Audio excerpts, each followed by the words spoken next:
Let's talk about SAD. What's commonly referred to as seasonal affective disorder has been renamed to depressive disorder with seasonal pattern in the Diagnostic and Statistical Manual of Mental Disorders, the 5th edition. For ease, I'll still refer to it as SAD. It's a form of depression that occurs during specific times of the year. Most people experience fall onset SAD, but spring onset SAD happens as well. Once the season is over, the depression diminishes or goes away. SAD symptoms are the same as in regular depression symptoms and can include anxiety, loss of interest in enjoyable activities and sex, abnormal menstruation, suicidal thoughts, withdrawal, reduced energy, and a depressed mood for most of the day that may accompany feelings of emptiness, worthlessness, guilt, and sadness. Many patterns are disrupted.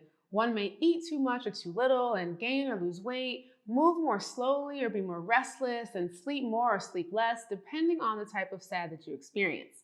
SAD is thought to be related to a dysregulated circadian rhythm, which keeps our bodies in tune with the rising and setting of the sun. When the circadian rhythm is disrupted, it affects our melatonin production, a hormone that lowers body temperature and heart rate, thereby helping us sleep.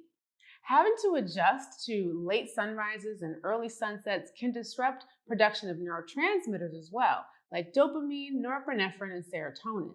When we have too little of these neurotransmitters and hormones, it may lead to depression. Another factor that may contribute to SAD is vitamin D. Vitamin D is involved in the synthesis of dopamine and serotonin. So if you already have a vitamin D deficiency, when you experience less sunlight, that may push you toward a depressive state. While there are brain chemistry differences between those who experience depression and those who do not, I've always wondered about the why of those differences. What occurred in one's life that created the initial chemical differences, and what happens, what continues to happen or triggers it that sustains it? I personally wonder how SAD is related to capitalism and daylight savings, which forces us to change our routines so that we can keep working instead of living in alignment with our natural rhythms and cycles of the earth. Food for thought. Here are some plants and practices that you may find supportive if you experience depressive disorder with seasonal pattern or SAD. Number one, adaptogens. These are a classification of plants that help us recover from chronic states of stress and modulate our stress response so that we respond more appropriately in the present moment. They benefit mind, body, and spirit and promote an overall sense of well-being. Some adaptogens that also have antidepressant and anxiety relief activity are ashwagandha, holy basil, rhodiola, reishi, butterfly pea flower, and schizandra berry. Number two, additional plants that are not adaptogens but do support anxiety, depression, and mood upliftment include St. John's wort, lemon balm, rosemary, milky oats, mimosa, check out our mimosa video, lavender, rooibos, chamomile, rose, wood betony, motherwort, passion flower, and skullcap.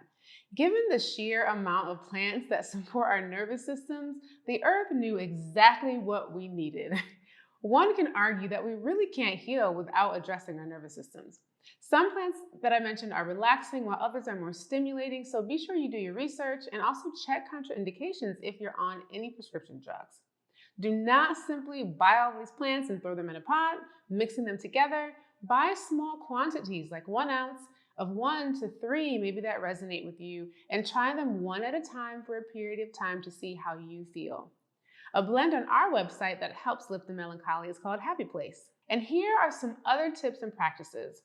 Immerse yourself in a project. It doesn't have to be deep. Whatever you've been curious about, try it. Be it knitting, puzzles, planning next season's garden, growing microgreens. This is something that I've already tried and failed at, but I'm going to try again. Maybe even growing medicinal mushrooms from a kit that you get on Etsy.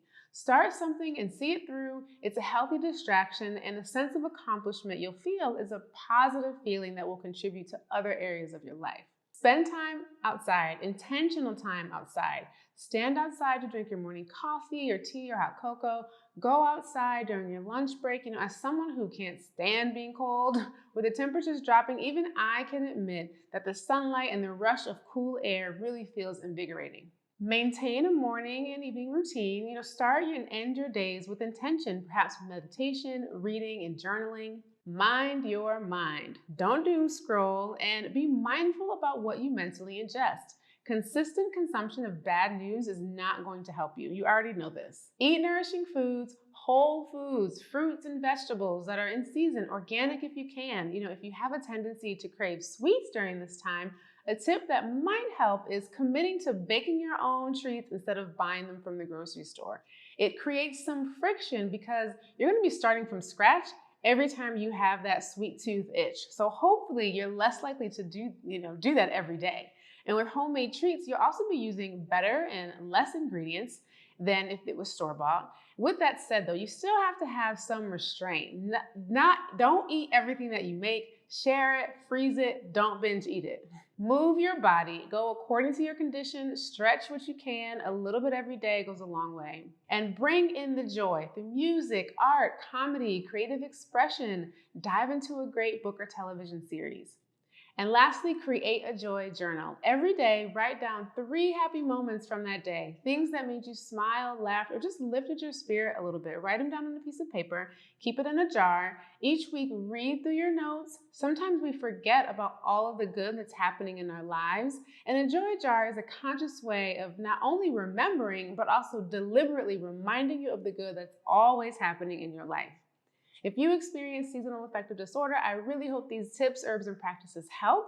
Thanks so much for tuning in. Be sure to like, subscribe, and hit the bell so that you're notified next week when we release a new video. See you next time.